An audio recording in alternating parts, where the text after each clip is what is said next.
A continuación, Al Pan Pan, las cosas como son.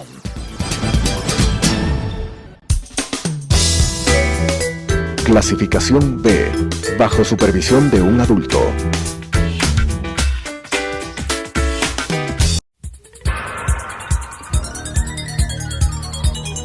Las opiniones vertidas en este espacio por la producción y dirección del programa son de exclusiva responsabilidad de sus autores y de quienes intervienen en ellos.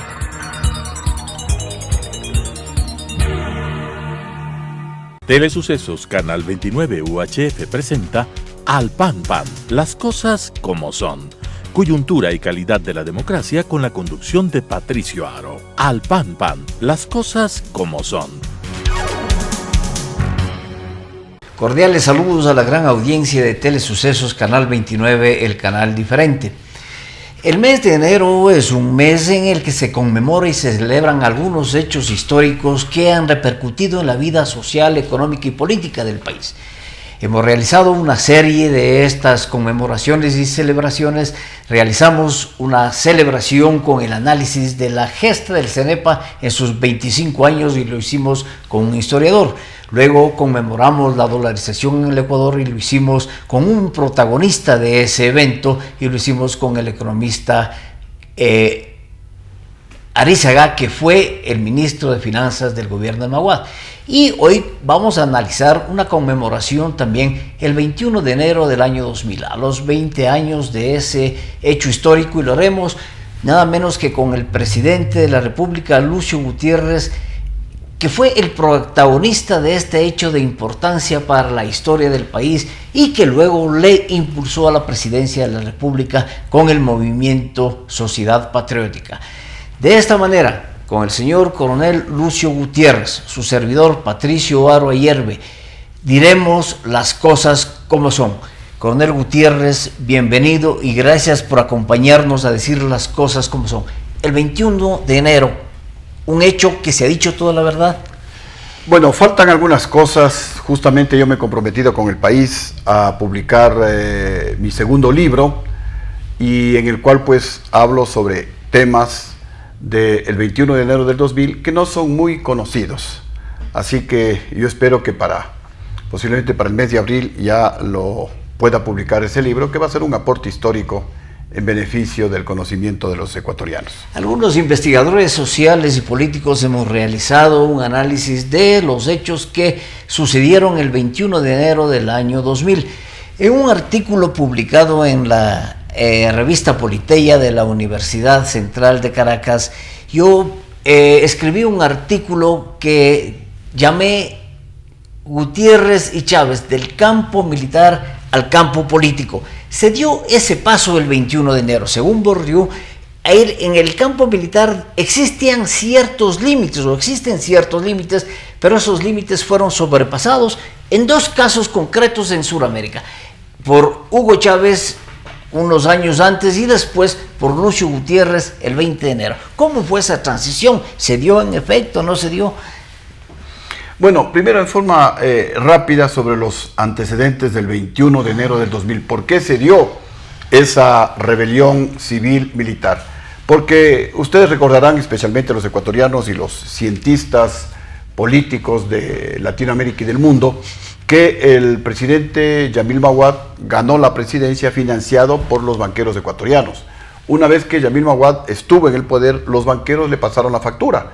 Y entonces el presidente Yamil Maguad les entregó a los banqueros alrededor de $4.000 millones, lo que se conoce con el salvataje bancario. Estos $4.000 millones no les fueron suficientes a los banqueros, que siguieron presionando al presidente de la República, y el presidente de la República tomó una decisión realmente impresentable, que fue congelar los depósitos de alrededor de 1.700.000 ecuatorianos en los diferentes bancos del país. De pronto la gente que había trabajado toda la vida y depositaron su dinero en los bancos se quedaron sin ese dinero. Gente, como lo mencionaba y se quejaban a través de los medios de comunicación, que vendieron su vehículo, su casa, su terreno, su negocio, depositaron temporalmente en los bancos hasta buscar algo mejor, y de pronto se quedaron sin dinero, sin vehículo, sin terreno, sin casa, sin negocio. otra gente vivía de los intereses del dinero que había depositado en los bancos, alguna gente se quejaba que depositó la plata en los bancos para operarse o para operar a un hijo, para la educación de sus hijos, y de pronto pues todos esos sueños se quedaron congelados porque no podían retirar su dinero.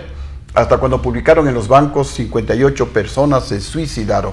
En ese escenario, siendo yo comandante del grupo de caballería General Dávalos en Cuenca, estoy hablando por el mes aproximadamente de febrero del año de 1999, en una reunión de oficiales en la división Tarqui, que es una de las más fuertes que tiene nuestro ejército ecuatoriano, presenté un pedido a manera de reclamo, a manera de sugerencia para el mando militar, diciéndole en ese escrito, y también lo dije a viva voz, que las Fuerzas Armadas ecuatorianas no pueden bajo ningún concepto permitir que el presidente de la República viole la democracia, viole la seguridad de las familias ecuatorianas, congelándoles el dinero de los ecuatorianos en los bancos, y que yo solicitaba que el mando militar, a través de los órganos respectivos, le pidan al presidente de la República que descongele ese dinero congelado arbitrariamente en los bancos para favorecer a un grupo de banqueros que habían financiado la campaña del presidente Yamil Maguad. No sucedió lamentablemente nada. Hubo un discurso después en el que se hizo pública esa posición. Sí, un discurso suyo como comandante todavía de esa unidad militar. Sí, como comandante pues yo también de alguna manera me referí ante las tropas a las que yo comandaba, haciendo referencia sobre la situación que se estaba viviendo en el país y de alguna manera ya anunciando que los militares no podemos bajo ningún concepto reprimir al pueblo cuando el pueblo pues reclama por causas justas, y en esa época el pueblo estaba reclamando. Luego salí de alumno, ya ascendí a coronel en el mes de agosto del año 99, salí de alumno a lo que se llamaba el Instituto Nacional de Guerra, en donde acudíamos oficiales en grado de coronel de las 3 ramas de las Fuerzas Armadas, que es un requisito para ascender a general. Estando de alumno, presenté nuevamente un escrito en donde hacíamos un análisis que nos habían pedido la dirección del Instituto Nacional de Guerra, un análisis sobre la coyuntura política, económica, social y militar. Y nuevamente, pues, yo me refería, sobre todo en las conclusiones, a que el mando militar tiene que lograr del presidente de la República que se descongelen los fondos de los ecuatorianos, congelados de manera totalmente arbitraria, de manera dolosa en los bancos. Y ya advertía que si eso no se consigue, los mandos militares no vamos a reprimir al pueblo, los mandos medios, hacía referencia, sino pues que nos uniríamos al pueblo ecuatoriano. Y luego hubo algunos eventos más o menos parecidos hasta que llegamos a la noche del 20 de enero del año 2000. Nos reunimos en el departamento de mi hermano Gilmar Gutiérrez, él era capitán del ejército, ingeniero mecánico graduado en la Politécnica del Ejército, con 3 capitanes más, el capitán César Díaz, ingeniero comercial, el capitán Alex Guzmán, compañero de mi hermano Gilmar, ingeniero mecánico, y el capitán Sandino Torres, ingeniero comercial. Y los 4 capitanes y yo, en esa noche del 20 de enero del año 2000, tomamos esa decisión histórica de al día siguiente desobedecer las órdenes del mando militar de reprimir al pueblo y más bien unirnos al pueblo en esa causa totalmente justa, porque el pueblo no reclamaba porque le eliminen un impuesto o porque le suban los salarios. El pueblo estaba reclamando por su plata, por su dinero, que le habían robado, literalmente hablando, en beneficio de un grupo de banqueros a quienes ya les habían dado 4.000 millones de dólares con el salvataje bancario.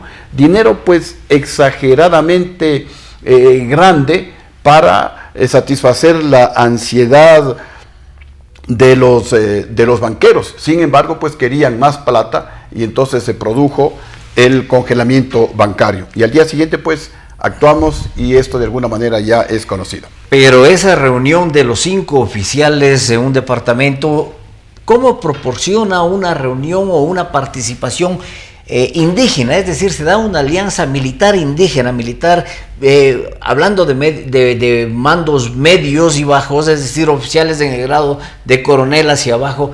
con el movimiento indígena, que también fue parte del movimiento 21 de enero, y también aparece un político o un jurisconsulto que fue presidente de la Corte Nacional de Justicia. ¿Cómo se da esa relación? Eso no habrá sido espontáneo. A ver, de alguna manera, pues, los indígenas, los líderes indígenas se conocieron, se informaron sobre las acciones que yo había realizado en defensa del pueblo ecuatoriano, pidiendo al mando militar que, siguiendo el órgano respectivo normal, consiga del presidente de la República que descongelen esos dineros.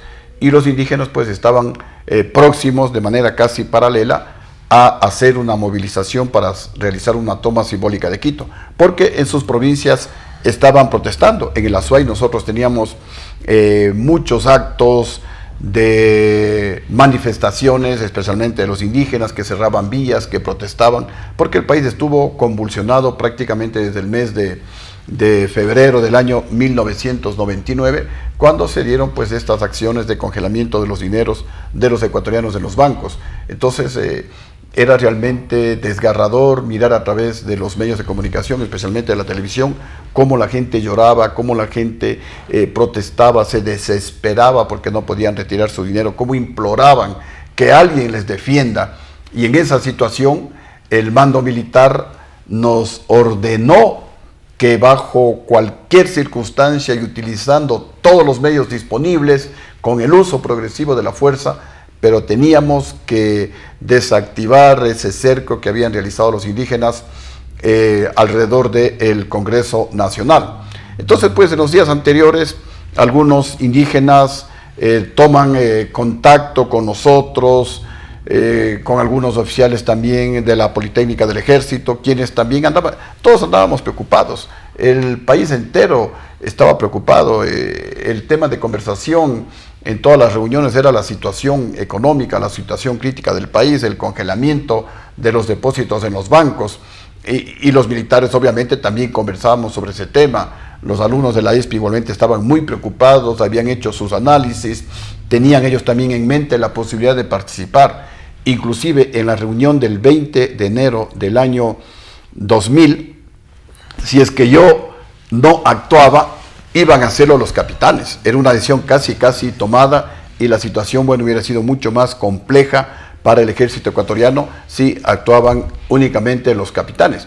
Y la actitud fue más de protesta, no de tomarse el poder por la fuerza. Ahora, sabíamos que dentro de la protesta, porque se habían tomado el Congreso Nacional, estaban los indígenas, estaba Antonio Vargas, el presidente de la CONAIE, eso también era público, eso era notorio, todos sabíamos. Lo que no conocíamos, yo tampoco sabía, de la posibilidad de que venga el doctor Solórzano, Carlos Solórzano, ex presidente de la Corte Suprema de Justicia.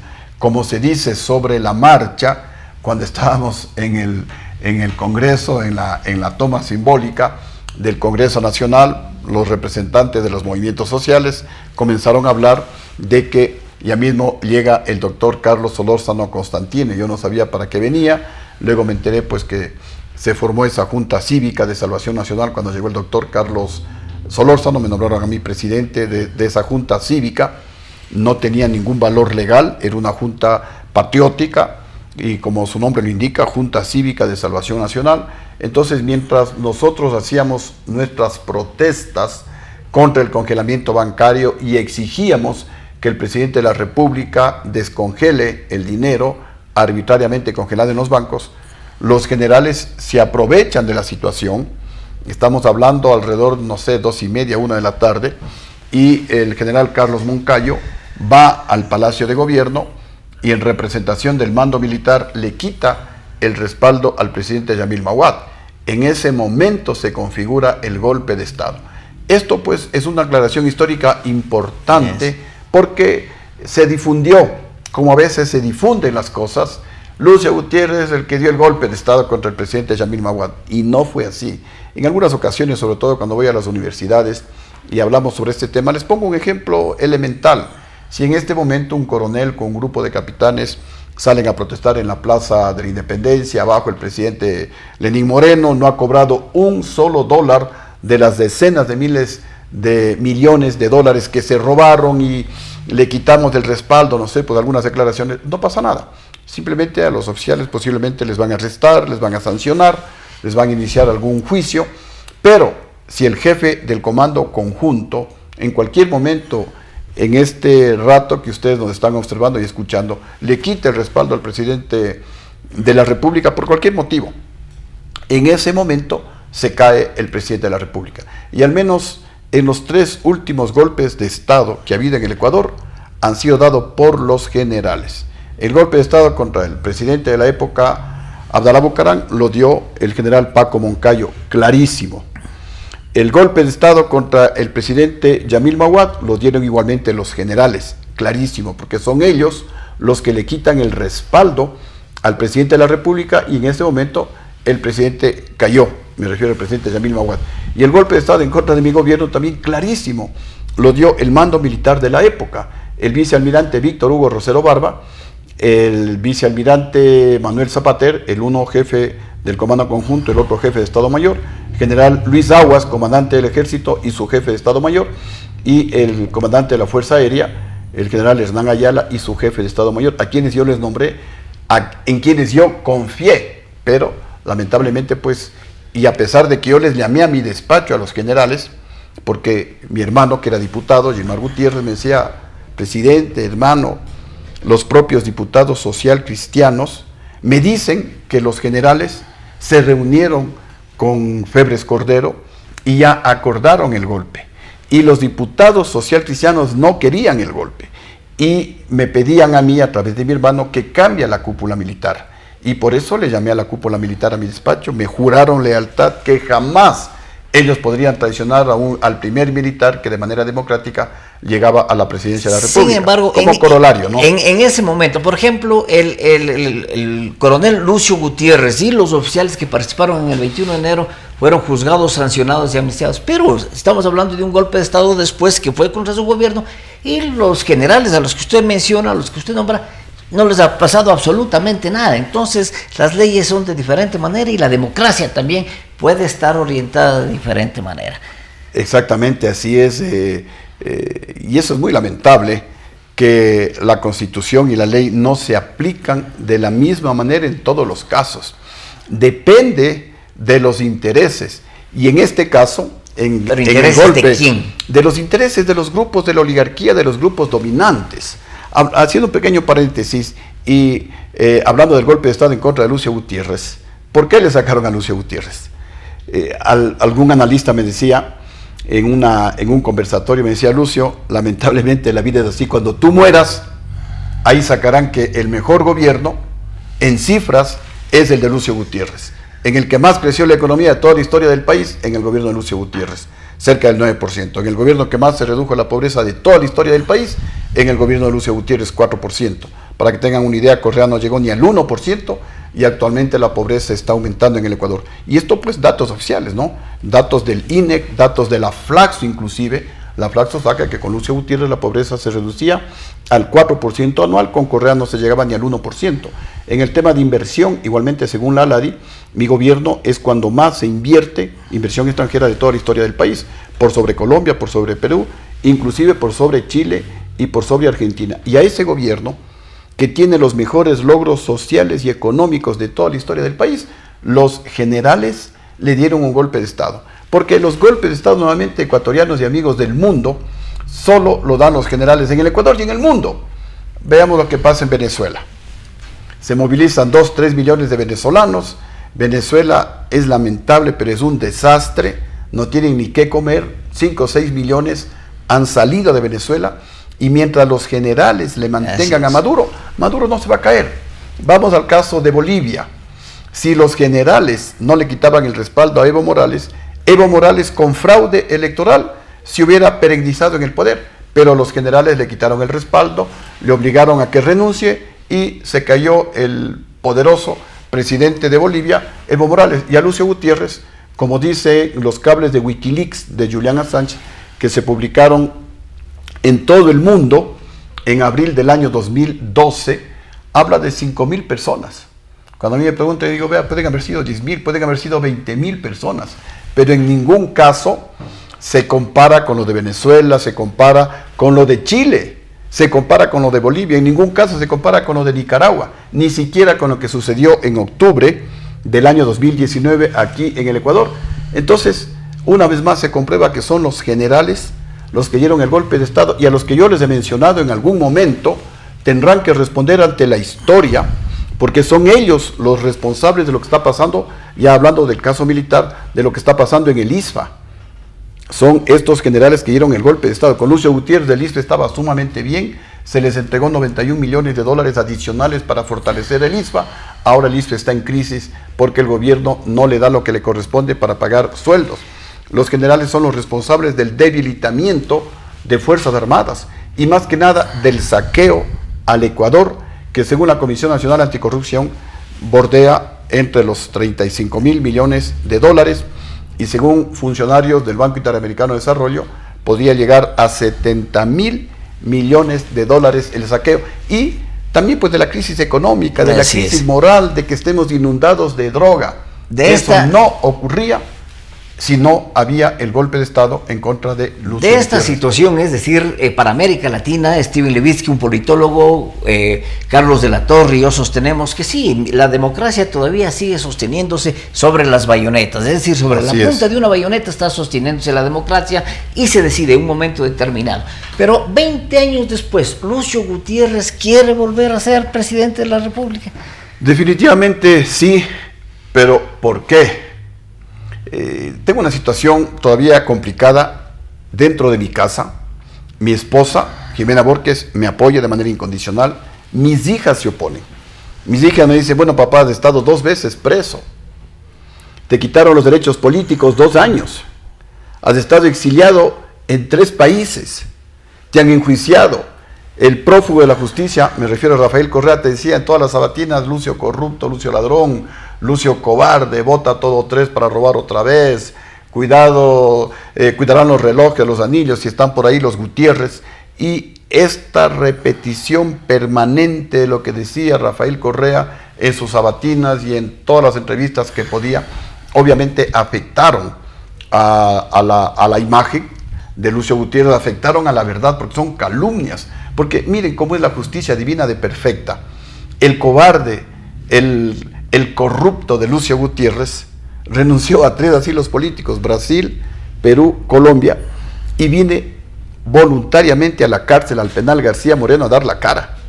Mientras que el valiente, el honesto de Rafael Correa hace lo contrario, pide asilo político para no venir a dar la cara. En todo caso, pues, frente a la situación también de crisis que vive el país, crisis económica, crisis social, crisis de seguridad, crisis moral, y convencido de que con un presidente honrado, con un presidente patriota, con un presidente que tenga experiencia, el Ecuador sí puede salir adelante. Es por eso que tomado esta decisión. Es un reto durísimo. Yo recién comienzo, estoy pues menos de un mes que tomé la decisión de enfrentar este reto frente a otros candidatos que tienen fortunas inmensas y que ya están pues de candidatos varios años. Pero estoy convencido de que si el pueblo quiere un cambio, aquí pues realmente considero que está la mejor alternativa. Lucio Gutiérrez será entonces o es ya uno de los más de 30 precandidatos a la presidencia de la República. De esta manera, con el expresidente Lucio Gutiérrez protagonista del quiebre democrático el 21 de enero del año 2000, a los 20 años, y con su servidor Patricio Aro Ayerbe, hemos dicho las cosas como son. Al pan, pan. Las opiniones vertidas en este espacio por la producción y dirección del programa son de exclusiva responsabilidad de sus autores y de quienes intervienen en ellos.